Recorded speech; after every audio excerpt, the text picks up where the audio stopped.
Olá, tudo bem? Hoje eu trago uma novidade para vocês.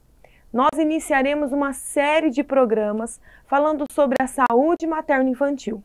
E aqui comigo, para a gente trazer esse assunto, o Dr. Paulo Imamura, que é pediatra, especialista em neonatologista, que vai trazer vários pontos sobre a criança, sobre o desenvolvimento desde o feto até essa criança um pouco maior na idade dos 4, 5, 6 anos.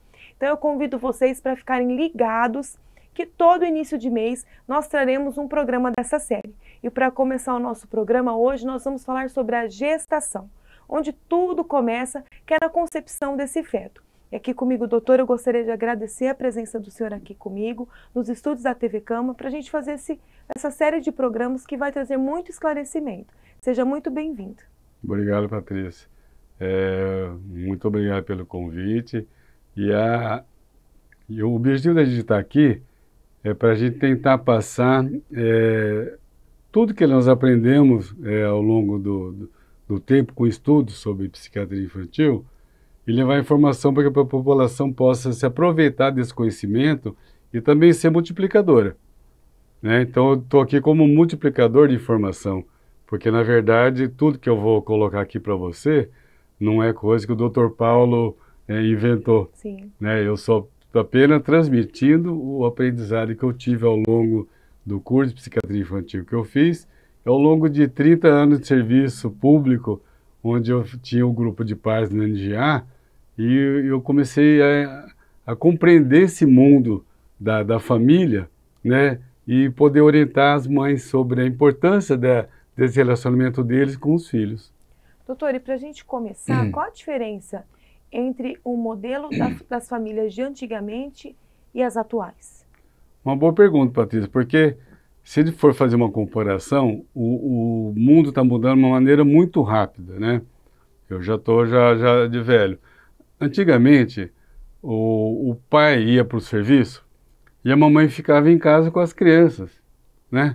As crianças tinham um quintal para brincar de roda, de brincar de búrica, de brincar de peão, e a mamãe ficava vigiando, né? Então, não havia celular.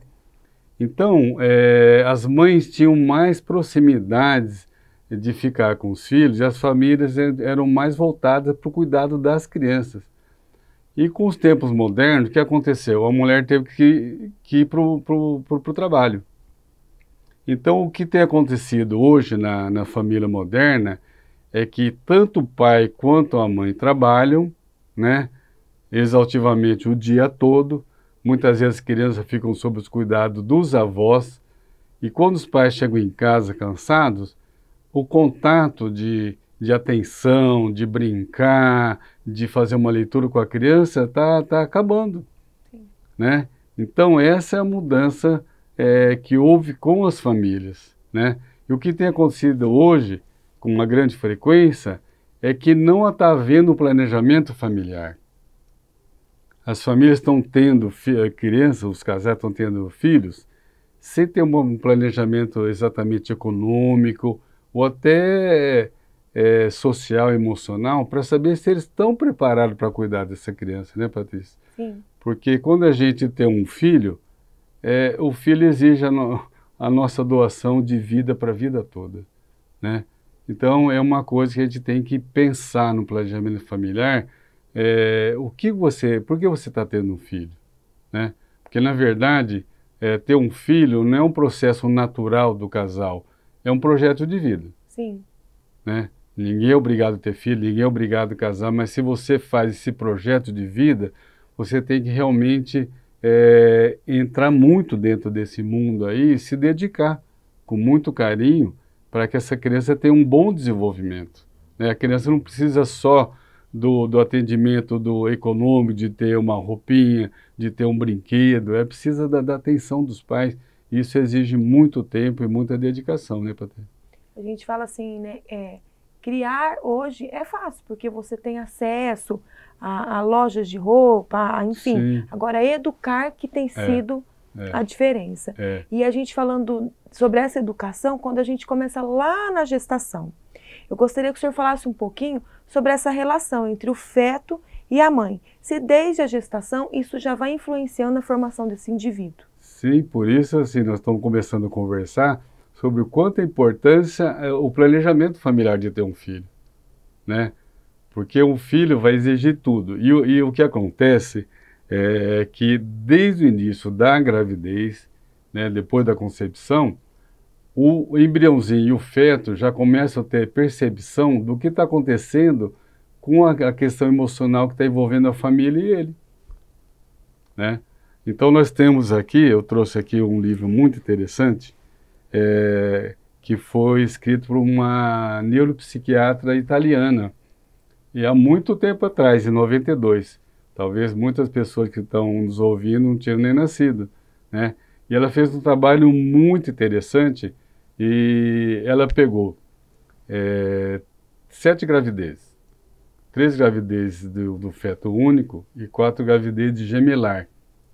Durante toda a gestação, olha que é antigamente, ela fez 1 hora de ultrassom dessa mãe grávida e observou como que o feto se comportava.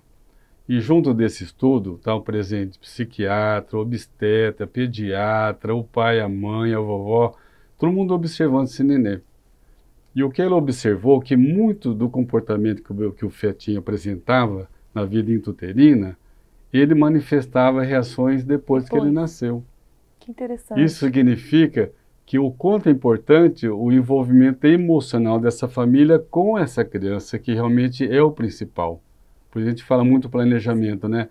A mãe que engravida, ela tem que estar dispondo do seu emocional, das suas boas emoções, para que esse feto já crie dentro da vida intrauterina um bem-estar emocional que ele vai levar para a vida adulta depois de nascer. O senhor acredita, eu não sei se já tem estudos ou não, por exemplo, essa mãe que aí ela está ansiosa ou nervosa ou passando alguma situação durante o dia, grávida, o bebê vai sentir esse incômodo dentro da barriga? Sim, tem estudos no mundo inteiro mostrando isso. Então vamos imaginar que tem um fetinho, e o fetinho, depois de 3 meses, ele vira um feto, ele tem um tamanho do ovo, por exemplo, ele já está totalmente formado. E esse fetinho que está em desenvolvimento, ele vai ser envolvido por vários tipos de emoções de toda a família que tá lá fora. Ele está dentro do útero e essa família, ela pode estar curtindo muito essa gravidez ou talvez não. E muitas vezes não é por questões das mães, a gente não pode culpar as mães. Sim. A mãe pode ter até planejado a gravidez, mas se há situações negativas que ela esteja vivendo, situações emocionais negativas, conflitos, problemas financeiros e estresse, muitas vezes a mãe não consegue dedicar o seu pensamento para o feto e desenvolver a preocupação materna, né? Então, quando há boas emoções envolvendo o bebezinho, Patrícia, a gente diz que a gente cria uma poupança emocional para esse bebê.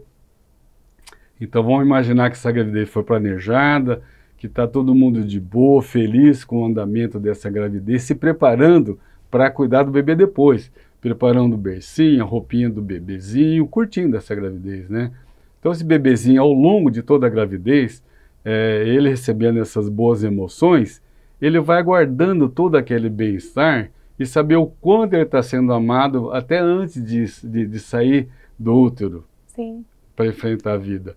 Ao mesmo tempo, quando são emoções muito negativas, estressantes, que o bebê está vivendo, situações muito graves, às vezes quando está muito rejeitado, até ameaça de aborto, essas emoções negativas ficam empreitadas, ficam marcadas nesse fetinho, e mais tarde, durante a primeira infância, ele pode manifestar essas vivências negativas que ele teve, né?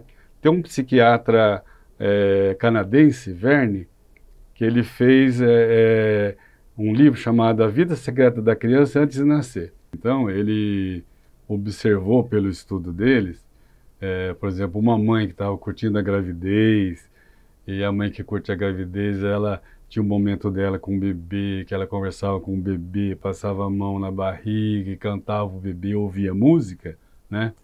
O que foi observar é que depois que o bebê nasceu, quando ele estava em alguma situação de estresse, a mãe colocava aquela música que ela curtia junto com o bebê, que o bebezinho, como tivesse guardado na memória, ele se acalmava, ele relembrava aqueles bons momentos que ele tinha passado com a mãe. Para você ver o quanto é a importância dessa relação, né? Então, com relação a essa poupança emocional que a gente cria ao longo da gravidez para o bebê, a gente vê reflexão depois que a pessoa nasce. Então, tem pessoas que a gente fala que tem uma poupança emocional muito rica, que foram amadas desde a gravidez, depois que nasceu também os pais cuidam muito bem, sem agressão, sem castigo, sem gritar, com muito olhar, né? Sim. Que eu falei para você, o importante é olhar para a criança. Os pais têm que aprender a conversar olhando para a criança, né? Então, como manifesta na vida adulta? Tem pessoa que tem essa poupança emocional, que já nasceu com ela e vai crescendo depois que nasce. Poupança é isso, né? Você vai acrescentando e vai crescendo. Então, as pessoas que têm uma boa poupança emocional, que foi construída já desde a gestação, quando acontece algum imprevisto na vida, uma coisa que derruba você, que você não esperava acontecer, você tem aquela força, aquela resiliência de lutar e vencer. Fala, ó, isso aí não está bem, mas eu vou resolver, vai dar certo. É uma pessoa otimista, né? Que ela vê o mundo como uma coisa boa, Sim. que tem problemas no meio, mas que vale a pena viver. Essas crianças que sofrem muita influência negativa durante a gravidez, muitos traumas negativos durante a gravidez, elas nascem com uma poupança emocional muito pequena, ou até sem poupança emocional. Então, o que acontece? Quando ela precisa desse recurso emocional, quando acontece o imprevisto, ela não tem. Não consegue. Se ele for comparar com uma poupança financeira mesmo, vamos supor, você tem uma poupança em dinheirinho, né, guardadinha lá para quando você precisar. Aí estoura o motor da geladeira e você fala, bem, a gente não pode ficar sem a geladeira. Né? Então eu vou tirar da poupança, vamos comprar, porque tem que resolver esse problema, né? Então, poupança emocional é isso, a pessoa tira do que ela tem dentro dela, que ela foi juntando ao longo do tempo, e para usar aquilo lá para vencer uma dificuldade, né? A pessoa que tem uma poupança emocional muito pequena ou não tem, quando acontece um imprevisto desse, é uma tragédia, o mundo acaba. Sim. E da onde ela vai tirar recurso para vencer, para ser otimista, para ter aquela vontade de vencer? Ela não tem, ela se sente muito insegura, né? Então, aquela pessoa que já teve uma gravidez que não foi planejada, muito traumatizada, depois que ela nasce, ela é mais sujeita a ser agressiva, a ser impulsiva, a não ter paciência, porque muitas vezes ela não tem de onde tirar aquele recurso emocional que deveria ter guardado dentro dela ao longo do tempo, né? Então, a gente fala que sempre começa a desenvolvimento emocional na gestação já. Doutor, e a gente entra num tema, assim, polêmico e que tem estado em debate na sociedade, que é o aborto. Se tem influência emocional desde a gestação, a hipótese dessa mãe rejeitar, cogitar, ou seja, do que for, em pensar o aborto, ela já está afetando esse feto? Sim. Então eu vou colocar assim, isso é uma coisa já muito estudada na psicanálise, né? O que eu falo aqui, eu tirei mais ou menos 30, quase 40 livros de psiquiatria para poder falar, que não falei nada que eu estou falando. Sim. Eu não tenho capacidade de ter na minha cabeça de colocar isso aí, foi tudo que eu aprendi. E ao longo do tempo do trabalho no NGA, muitos casais que traziam uma criança encaminhada porque eram agressivas, mal comportadas, quando a gente ia colher uma história da vida dessa criança, a gente vê que essa criança tem uma gravidez extremamente rejeitada, né? Ou até ameaça de aborto, que deixa uma marca, uma tatuagem muito negativa nessa criança.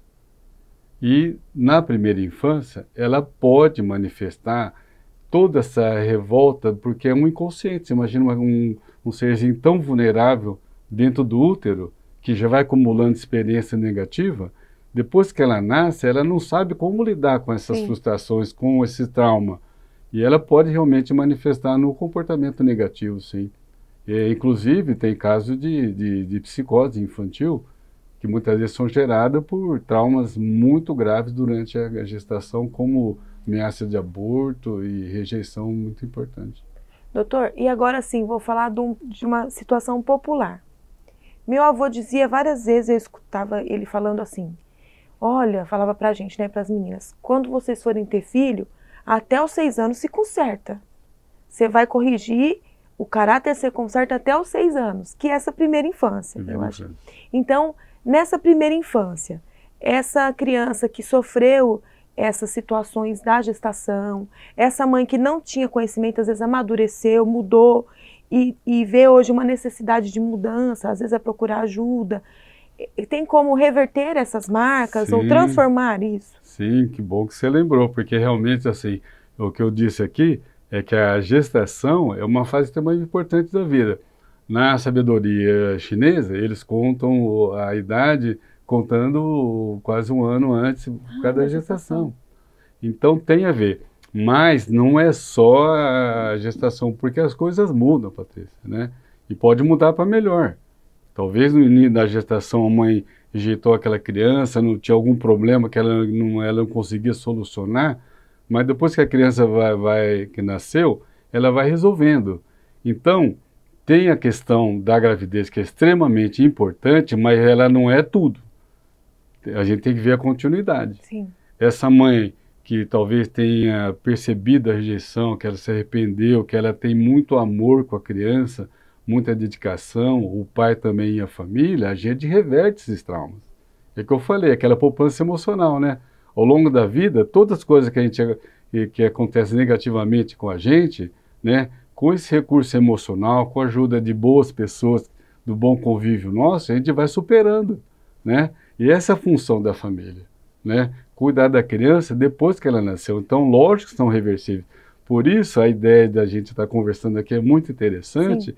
Que a gente, depois, né, nós estamos começando falando da gravidez, mas depois a gente pode conversar sobre depois que a criança nasce, a maneira de lidar corretamente com ela, para que a gente mostre para ela o quanto ela é amada, o quanto ela é importante na nossa vida.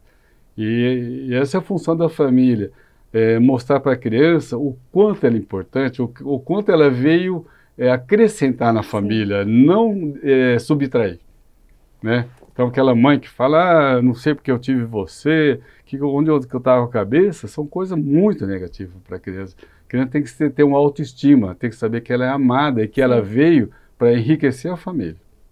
Doutor, e a gente estava conversando aqui, antes da gente iniciar, falando sobre esse impacto até na imunidade dessas crianças. Sim, sim, porque o cortisol é um hormônio que aparece quando você tem um estresse. Né? Vamos comparar com o adulto. Se você é uma pessoa que por algum motivo está estressada, você pode ser a pessoa mais boníssima do mundo, mas muitas vezes acontece esse estresse. Dependendo desse estresse que você está vivendo, essa ansiedade, essa correria faz aumentar o nível do cortisol no nosso organismo, né? E o nível do cortisol no organismo do adulto, ele pode causar hipertensão, ele pode causar dor de cabeça, ele pode causar diabetes e problema de imunidade, como você falou, né? Porque eles interferem na cadeia química lá da produção de anticorpo, de tudo. Então, uma criança que vive com muito estresse, realmente ela pode ter uma baixa de imunidade. Assim como, não precisa estudar muito, todo mundo sabe, que quando está numa fase estressada, você fala, sua imunidade baixou, porque você ficou doente. E realmente isso acontece. E na criança, mais ainda, porque ela é muito mais vulnerável, que ela está numa fase de desenvolvimento, né? Então, isso que a gente vai, ao longo do tempo, conversar, mostrar essa importância da dedicação que a família tem que ter com a criança, né? Doutor, eu gostaria de agradecer ao senhor pela sua presença e nesse nosso primeiro programa que já traz muitas informações para quem está nos assistindo sobre a importância do planejamento familiar, a importância de acompanhar e vivenciar essa gestação, né? Eu gostaria que o senhor fizesse as suas considerações falando sobre isso. Sim, ao longo do tempo vamos tentar trazer essas informações e como a gente estava conversando, o nosso objetivo, eu estou transmitindo uma informação em saúde, eu sou multiplicador e as famílias que estão ouvindo podem ser multiplicadores de informações corretas, né? Sim. Porque hoje em dia, muitas vezes, as informações que a gente tem vêm do Google, mas muitas vezes não são muito bem discutidas e elaboradas, né? Então, muitas vezes a gente consegue aprender. Então, e sempre lembrar essa questão de refletir muito sobre o planejamento familiar, sobre a importância de querer ser pai e querer ser mãe, né? E lembrar sempre que se você pensa em engravidar, se você gosta de beber, deixe de beber. Se você está grávida, zero de álcool na gravidez para que não ocorra problema no bebê, né? Doutor, muito obrigada. Mês que vem nós retornaremos com o nosso próximo programa. E você que está nos assistindo, seja esse multiplicador. Você que é mãe, pai responsável ou que acompanhou esse primeiro programa falando sobre a saúde materno-infantil, compartilhem essa mensagem. Vamos falar sobre a importância desse olhar para a primeira infância, desde a gestação até ao desenvolvimento dos primeiros anos, porque isso interfere. Interfere no crescimento do indivíduo, interfere na sua formação, na sua vida adulta e também na sociedade. Eu gostaria de agradecer vocês pela audiência e continue nos acompanhando. Nós estamos nos canais do Facebook, do YouTube, do Instagram e também no canal 26 da TV a cabo Linsat. Até a próxima!